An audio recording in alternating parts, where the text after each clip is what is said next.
दिया गया है हाँ। तेज प्रताप जी के द्वारा। हाँ। आप इसको किस रूप में लेते हैं? नहीं, वो तो पत्रकारों और तेज प्रताप जी के बीच जो हुआ है ये इनका व्यक्तिगत मसला है।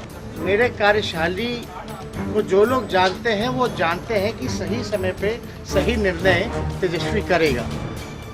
अभी हम चाहेंगे कि लोग भरोसा करें, सही समय पे सही निर्णय होगा, लेकिन उद्योग लगा होता तो पलायन नहीं ना होता। उद्योग लगा होता तो बेरोजगारी तो नहीं होती, बिहार बेरोजगारी का केंद्र तो नहीं बना होता। तो अब इस पे किस विषय पे क्या कहा है नहीं, अब उद्योग क्या चीज का है बिहार में ये तो सब लोग जानते हैं। अपराधियों का, भ्रष्टाचारियों का यही रह गया है। इस चीजों को समाप्त करना चाहिए, इन चीजों को खत्म करना चाहिए। पुल ध्वस्त हो गया। भागलपुर में ध्वस्त हो गया, कैसे देखते हो? जांच हुआ, इस पर तो जांच होनी चाहिए। नया पुल ही बन रहा था, उसकी कास्टिंग भी हुई थी। अब पता नहीं पुल को क्या हो गया, किसकी नजर लग गई है बिहार में। कभी चूहा खाट जाता है, कभी पुल पूरा चोरी ही कर लिया जाता है। नोटिस दिया गया है तेज हाँ। प्रताप जी के द्वारा। हाँ। आप इसको किस रूप में लेते हैं? क्या बात करेंगे, क्यों ऐसा हुआ, आखिर नोटिस क्यों हुआ? नहीं, वो तो पत्रकारों और तेज प्रताप जी के बीच जो हुआ है ये इनका व्यक्तिगत मसला है। लेकिन अगर कार्यकर्ता की जहाँ तक बात आई थी, वो जिसने कंप्लेन किया था ईद वाले दिन, इफ्तार वाले दिन, तो हम लोग बुला करके हम लोग बात उनसे भी किए। तेज जी को भी हम बुला करके हम बात किए थे, और उस लड़के को भी बुला करके हम बात किए थे।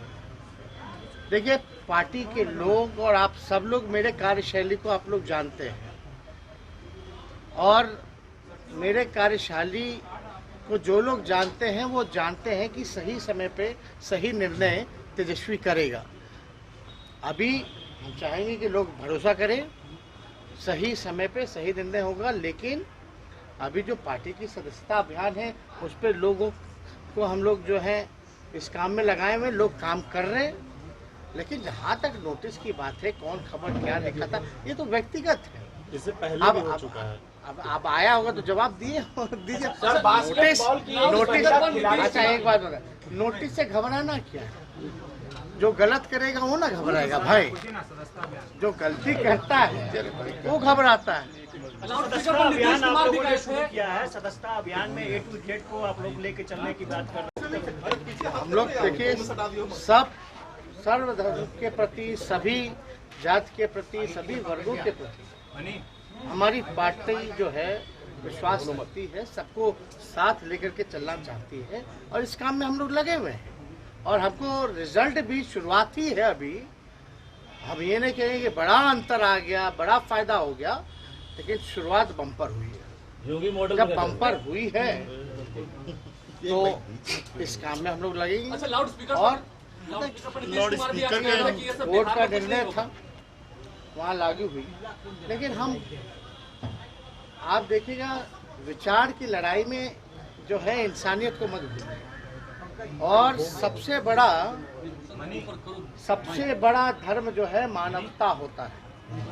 अब हम आपसे पूछे कि भाई बताओ, लाउड स्पीकर कब आया, लाउड स्पीकर की खोज कब हुई? हम आपको बताते हैं, लाउड स्पीकर की खोज जो है 1925 में हुई, और 70 के दशक में भारत आया। या तो इससे पहले आस्था लोगों की नहीं थी क्या? वो प्रार्थना नहीं करते थे क्या? वो प्रेयर नहीं करते थे क्या? ये लाउड स्पीकर जो है ये तो 70 के दशक में आया। तो उससे पहले क्या था? अब जो लोग अलार्म लगा करके उठते हैं वो लोग सोचते हैं कि भगवान भी तो भी सोते रहते हैं, उनको भी जगा दिया जाए। तो ये सारी बातें तो बात की बातें हैं। अभी किस पे बात हो रही है? बुलडोजर पे बात हो रही है, बात हो रही है लाउड स्पीकर पे। बेरोजगारी पे क्यों नहीं बात होती? महंगाई पे क्यों नहीं बात होती है? तरक्की की बात क्यों नहीं होती? किसान की बात क्यों नहीं होती? मजदूर की बात क्यों नहीं होती? इस पे क्यों नहीं चर्चा होती है भाई? ये मतलब लोग जो है गुमराह किया जा रहा है। जो असल प्रश्न है, जनहित के मुद्दे, उससे लोगों को भटकाया जा रहा है। आप बताओ ना, लाउडस्पीकर का वजह यही है ना कि नींद जो है आपकी टूट जाएगी, लेकिन जिसको रोजगार नहीं मिला उसकी जिंदगी बर्बाद होगी, इस पे चर्चा नहीं होगी। महंगाई से कमर टूट जाएगा, इस पे चर्चा नहीं हो रही। एक नींद की बात है। और कई लोगों को तो आजकल आदत हो गया है कि टीवी ऑन करके सोते हैं, जब तक कान में आवाज ना जाए तब तक नींद ही नहीं आती लोगों को। तो ये सारी बातें अलग है, तो व्यक्तियों पर है। और ये सब कुछ है, जेडीयू कुछ कह रही है, नीतीश कुमार की पार्टी कुछ कह रही है, अब कौन क्या कह रहा है वो तो कह ही रहे हैं, हम अपनी बात कह रहे हैं।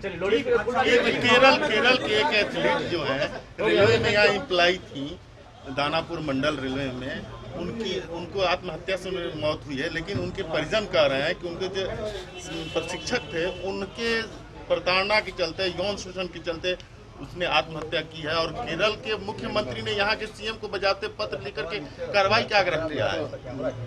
अब कार्रवाई जांच होनी चाहिए, क्या सत्य है। आपको हम बताना चाहेंगे, मुजफ्फरपुर जेल में जहां महिला कैदियों को रखा जाता है, एक महिला कैदी ने प्रधानमंत्री को चिट्ठी लिखी है कि शारीरिक संबंध बनाया जाता है और जो नहीं बनाती हैं महिलाएं उनको भूखा रखा जाता है। बताइए, ये राक्षस राज है।